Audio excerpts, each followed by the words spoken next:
Hello, hello everyone there. It's good to see you. My name is Kenneth Ngalamika. I'm back again to discuss about something that is related to the Lambaland. But this time, before we could proceed any further, let's try to digress and look at the life of a person who made a lot of contribution in writing with regard to the Lambaland.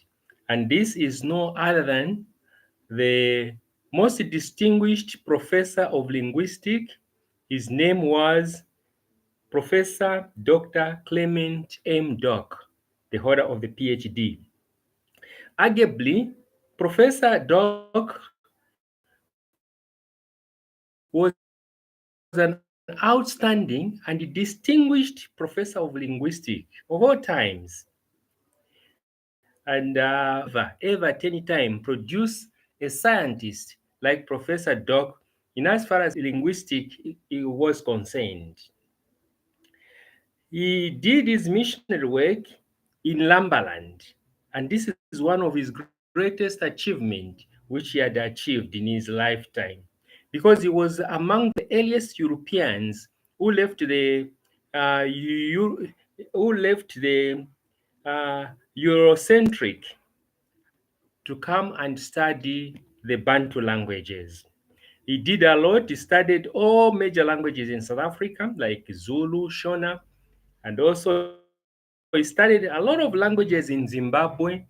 Among the outstanding languages was the Shona language, which the professor had to create a standard Shona because there were a lot of variations in as far as that language was concerned. But he created a standard language for everyone to follow. During his after his missionary work in Lambaland, Professor Dock went to South Africa, joined a university there as a staff, and after that, he left that university. He went to UK. Now, before we proceed, when Professor Dock took up the missionary work in Lambaland, he only had a bachelor's degree. He studied his master's when he was in Lambaland as a missionary, and the thesis which he had written at the master's level was about the Lambaland and the Lamba people.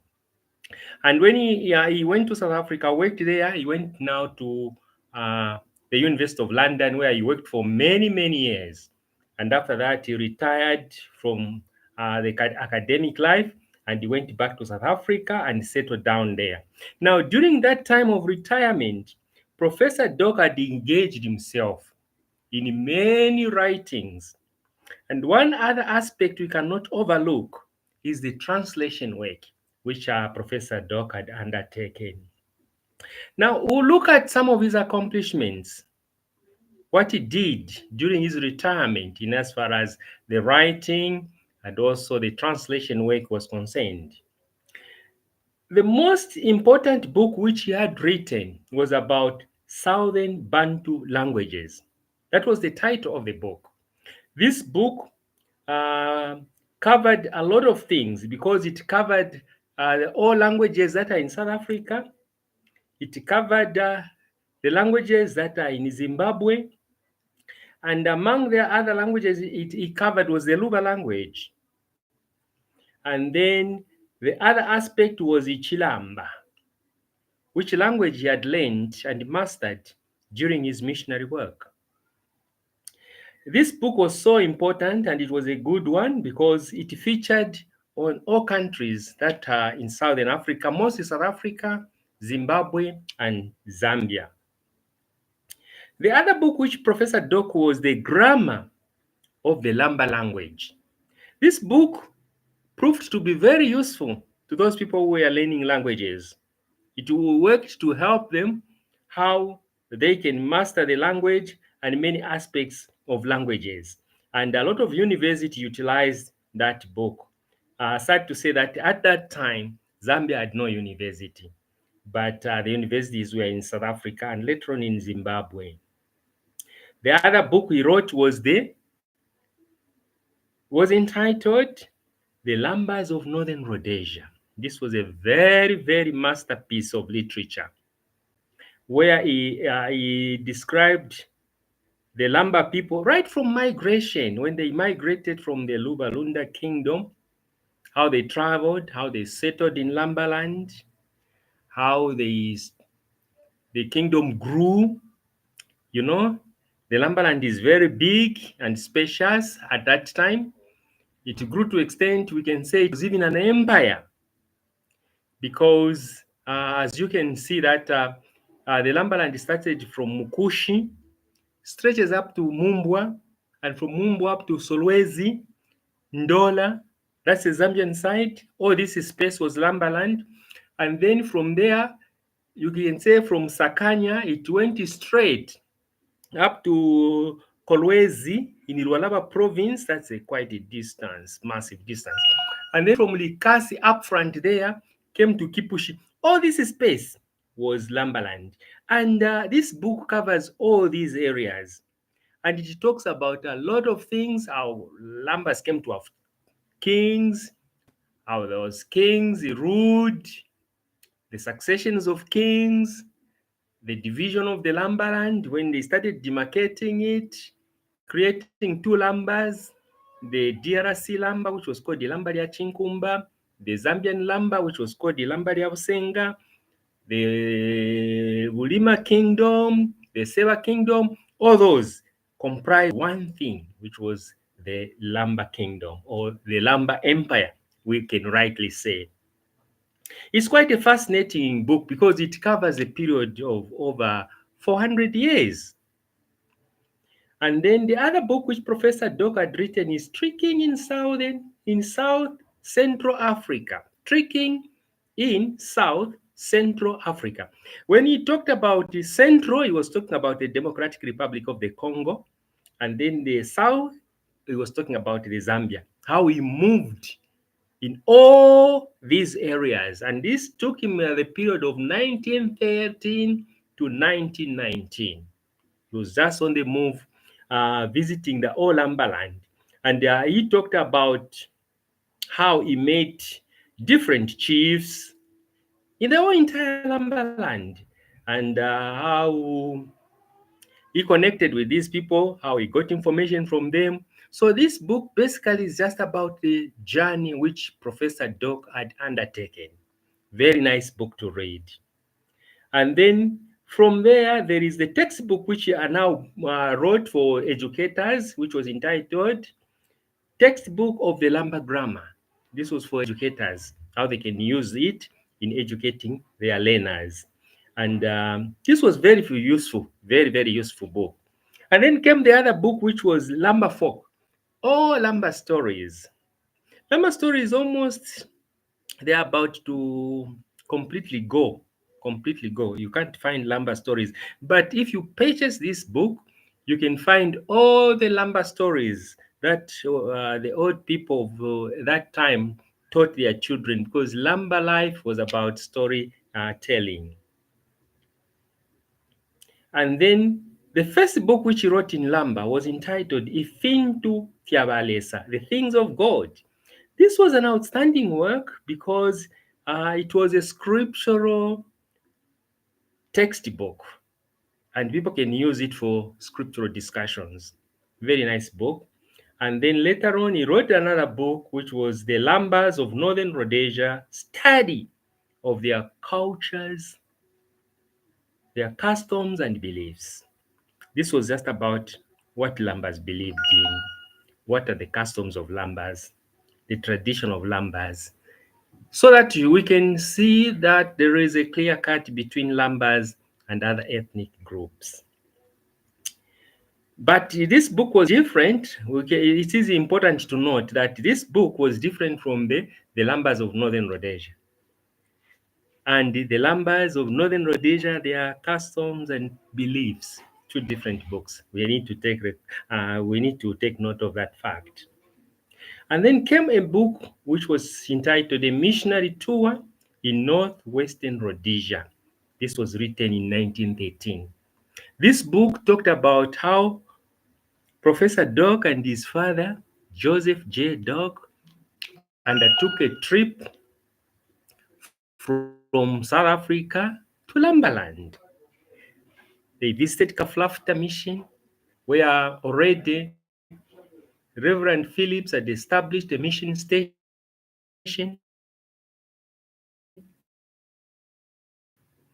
and the father to Professor Doke joined, and then from there they proceeded to Katanga province. Katanga province, the elder brother to J.J. Doke established a mission station in Kaflafuta under Chief Katanga of the Lamba-speaking people. And during his missionary work, he caught up with a fever, and later on he died, and he was buried there. So it was an opportunity for Doc and his son to visit that gravesite where his brother he was put to rest. Now, in return, as they were returning from Katanga, passed through Lambaland, Copper Belt. They are all Lambalands. Copper Belt. As they proceed to South Africa, the father of Doc, Joseph, caught a fever, and later on he died. That was sad. But that never deterred Clement to persuade the missionary work. But later on, in the same year, at the end of it, Doke undertook his trip to Lambaland, and he started his missionary work at Kaflafuta Mission. So this book is very, very important. It tells us how the sacrifices which the Doke family had done for the Lambaland. The other book we can look at is Through the Land of Streams, Lambaland. You know, the Lambaland is a land which had a lot of streams. Let's go back to 1600 when the kingdom was founded. It had good rivers, good stream, clean water. The principal river of the Lambaland was the Luenge River. Luenge River. And popularly, this river is called the Kafue River. And also, there are other rivers like Kaflafuta River, there is the Rufanyama River, Kafubu River, the Swishi River, and many other rivers and streams that are found in the Lambaland. So Professor Doke had to categorically talk about each and every stream, each and every river which is found in Lambaland.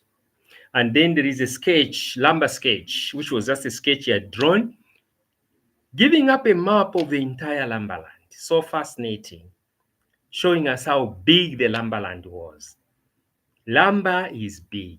That's why there is a saying which has been coined which says Ilamba Limo, Ilamba Likulu. As I earlier on explained how big the Lambaland is. So in this one, Professor Doke made a sketch how big the Lamba country, at the time it was a country, the Lamba country was, which was inhabited by the Lamba nation. The other interesting book is Akashiba Kabena Mafia. Those who have been to Copper Belt, Luancha town, and they've gone to rural Copper Belt, there is a lake at the middle of the forest. It's called Lake Kashiba. Okay, it's very big, not so big, sizable, but a little bit big and extremely deep. No one has ever estimated how deep that lake is going down. It was caused by the rock formation. The ground just sunk down and created that. It's so deep, and the water are clean. And you can see fish they are swimming, and there are a lot of beliefs concerning the lake. And it's a very historical site in the history of the Lamba-speaking people. Doke had to put that into writing in form of a book. This Kashiba is in Impongwe district, Copperbelt province, in the Lambaland, of course. And then came the other book, Baptist Mission, Kaflafuta. This one was just about how life was at Kaflafuta during Doke's missionary work. So good book, how he interacted with the student when they established a school there, and many other stories that happened, how they used to hunt game, they used to kill probably some crocodiles that were swimming in the Kaflafuta River, and many other fascinating stories. And then came the other book, Children of the Forest. Lambers, Doke described them as the children of the forest. Why? You know, Lambaland had good forests, big trees. And you know, when you travel through the forest, in Lamba they call the forest that they say amayamba, iamba. And they used to measure distances using those amayamba, the forests. They can tell you to say, where are you going? I'm going to this and this place. They say, okay, you are going to cross 3 forests. Mwakwawuka yamba yatatu. Iliamba ufuma muri lili nweyamba ulokusanga na limbi mbili yamba na limbi nga mwafika muri number 3 ninchi mwafika mwapala mina kumulukuyi. Meaning you are going to cross 3 forests, because at the end of the forest you are going to find a place where there are no trees. These plains were not so big. Some were big but not so big as the forests. And he called Lambas as the children of the forest, because of those nice forests that existed in Lambaland before the deforestation which has taken place throughout the Lamba territory. And then came another book, Some Strange Lamba Beliefs. We can't say those beliefs were strange, but they were strange to him. Being a European, he saw some of the beliefs as strange, but to Lambas, those beliefs were not strange. Fine. Strange Beliefs. This was a book Doke also wrote about. And then came another Lamba book, Kache Kache. It was in Lamba. This is the book which helped our forefathers, our foremothers to learn how to read and write, despite the fact that they never attended school. Very nice book, Kache Kache.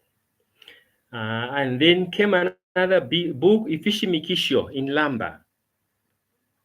It was similar like Kache Kache, but it was telling about the traditions and many other things like, let's say, stories, not stories. There are those things, proverbs. Let me say proverbs, Lamba proverbs. And then came the book, the gospel in Rufwanyama. This one was written in 1919. This book was so good because it talked about how Professor Doke went to Rufwanyama. Rufwanyama is a very big place, and he delivered the gospel throughout Rufwanyama. And then among the outstanding things that happened, which is worth mentioning, is the fact that Professor Doke had to meet with the Odinsaka. Odinsaka, we could say he was a Lamba historian, despite the fact that he never attended school. But he saved 3 Lamba chiefs. The first one died, the second one died, the third one, then Insaka died. So he saved 3 chiefs, and he had known all the histories of the Lamba tribe. And Professor Doke had a chance to meet this man when he was well above 100 years. And Professor Doke had to interact with him, get all the necessary details that he wanted concerning the Lamba land. And then came a book which he wrote in Lamba, Uwikalokutemwe Lamba, okay? Meaning to stay, you need to love the Lamba land. And it was like a prophecy, because a lot of people who have lived in Lambaland, a lot of them have failed to go back to their original provinces. So if you have to get the residents of Wikalo in the Lambaland, you have to love the Lambaland. And it's addictive. It's so nice. People have lived there. And it's a place where you can find all ethnic groups that are Zambian present, especially in the urban areas of the Copperbelt province, which is Lambaland. So he wrote this book, very, very good and fascinating book. And then he came with another work, English Lamba vocabulary. This word in English, this word in Lamba. Make those comparisons.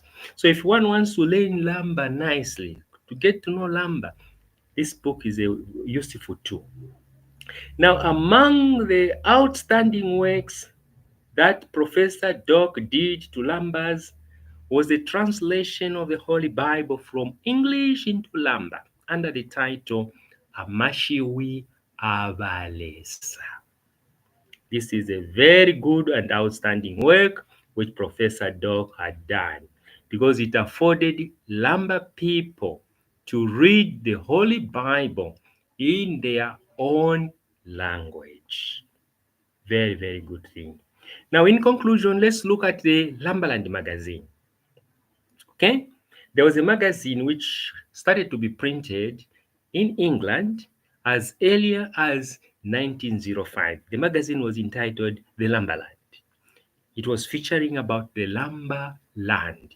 It was there for many years, probably close to 50 years. The magazine was coming 4 times in a year. It was a quarterly magazine.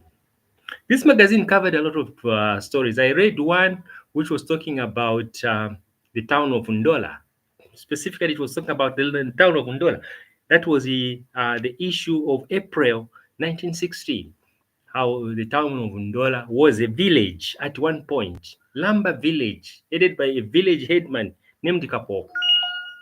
And then how that town was transformed into a city and lumbers were misplaced. So this magazine is a very good source of information. I've tried to retrieve certain copies from internet, but it's not easy to retrieve a lot of copies unless you get in touch with the people in England, because the printing was done in England, the writing was done at Kaflafta, then sent to England. England print the magazine, circulate some magazines in England, and some magazines came through South Africa. South Africa circulated some copies, and then finally Northern Rhodesia, and then other copies were circulated in Northern Rhodesia. This magazine was very good magazine, and it is a very good source of information about lumbers. Now, when we look at all these works which Professor Dr. Clement Doke did in science, in academics, and also indeed his works toward humanity, we cannot allow these works of Professor Doke go by without notice, especially to the lumber people, to whom he had made a lot of sacrifices by giving them their history, by also coming and stay with them, live with them, eat with them, be part of them for many years. And also the sister of Clement Doke Oliver also came and joined the brother in the year 1916. Professor Doke left Lumberland in 1921. He came to revisit the Lumberland in 1959. Professor Doke remained in Lumberland until she passed on at the age of 82 in the year 1973. So you can see the sacrifices the Doke family had made, and how this affords lumbers to know who they are, where they came from, and many other things, because Professor Doke was able to get the first-hand information from the people who lived a long time ago, who had kept that information about the lumbers and their activities. We end here for today, in as far as the stories of Professor Doke and his works are concerned. Thank you for listening.